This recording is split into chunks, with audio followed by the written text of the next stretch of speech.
మంచితనం ఎంత గొప్ప మంచితనమో మనకు బాగా అర్థమవుతుంది పిల్లరా.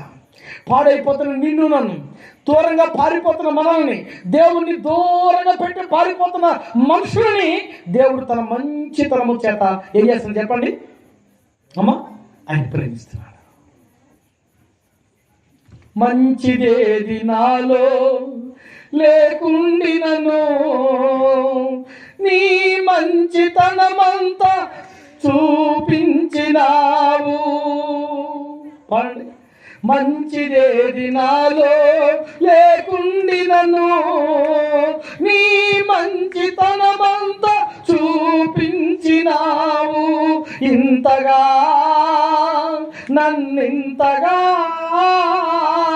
ప్రేమించితివే, ఇంతగా నన్నింతగా